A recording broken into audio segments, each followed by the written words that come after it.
ये कहानी एक हास्य कहानी है और ये एक ऐसे गांव की कहानी है जिसमें सारे लोग पागल हैं। तो ये लिखी है कांता सोनी ने। गोबर को अपनी बेटी सुराही के ब्याह की बड़ी चिंता थी।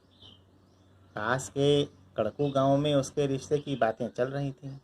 सो गोबर ने कहा जाकर लड़का तथा उसके घर वालों से मिलने का प्रयास करें। गांव के बाहर एक तालाब के किनारे वो लड़का कचूमर मिल गया। वो तालाब से एक गिलास पानी भरकर लाता और बाहर लाकर उस पानी को धीरे धीरे गिरा देता। फिर उसे देखकर गोबर ने पूछा, बेटा कचूमर, ये क्या कर रहे हो?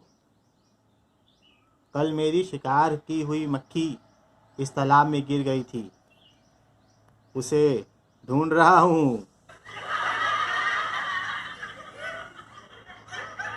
अच्छा, मरी मक्खी को निकाल कर तुम उसका क्या करोगे? मैं उसे अच्छी तरह कुचलूंगा। उसने मेरी नाक पर बैठ बैठ कर मुझे बहुत परेशान किया था। ये लड़का तो पागल है।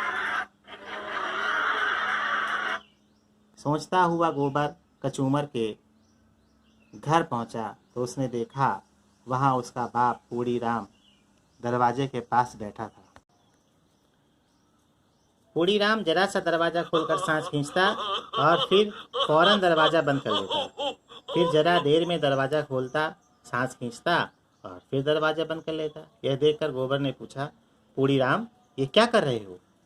मैं बाहर की हवा से सांस लेकर अपने घर के अंदर छोड़ रहा हूँ ताकि घर के अंदर की हवा कम ना हो जाए।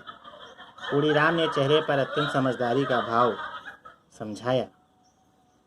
तो तुम दरवाजा तो पूरा खोल दो, इससे हवा कम नहीं होगी, गोबर ने कहा।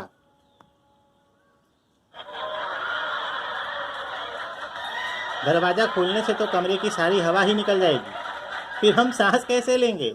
क्योंकि आज हवा का बहाव उधर की तरफ है। वो तो कल बहाव इस तरफ था तो मैंने कमरे में हवा भर ली थी। गोबर ने सोचा, बाप बेटे तो दोनों ही पागल हैं, जरा कचूमर की माँ से भी मिल लूं। गोबर अंदर गया तो देखा कचूमर की माँ भेली डोल पीट रही थी। यह देखकर गोबर ने उससे पूछा, यह आप क्या कर रही हैं? चुप,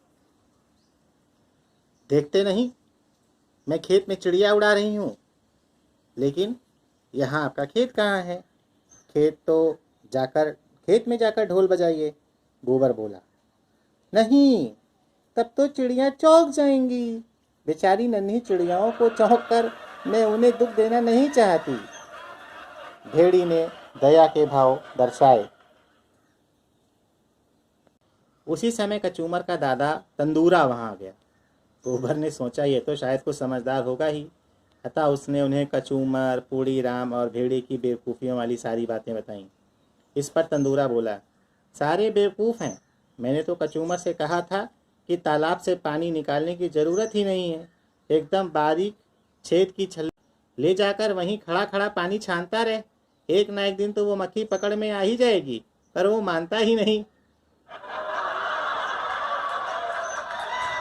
पूड़ी राम को तो बहुत पहले कहा था, मकान के दरवाजा ही न लगवाता, छेद रखवा लेता। हम सारे रेंग रेंग कर छेद से बाहर जाते रहते, हवा तो रेंग कर जाने से रही। और भेड़ी वो तो एकदम ही मूर्ख है। मैंने उसे समझाया था कि ढोल को अंधेरे में बजा ताकि आवाज न दिखे और ढोल ही बंद होकर रह जाए।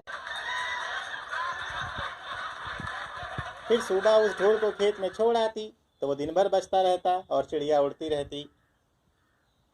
पर वह किसी की समझदारी की बात मानती ही कहाँ है।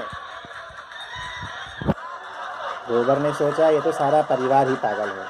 वो गांव से रवाना हुआ तो उसे गांव का मुखिया दहशत मिल गया। गोबर ने दहशत को उस पागल परिवार के बारे में बताया।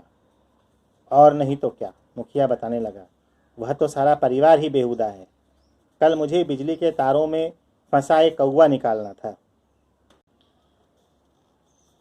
इसलिए मैं उस परिवार से जरा देर के लिए उनकी बकरी उधार मांगने गया था, ताकि उनकी बकरी पर अपना ऊँट खड़ा करके उस पर चढ़कर कौवे को उतार लेता, और उन्हें बकरी देने से ही मना कर दिया।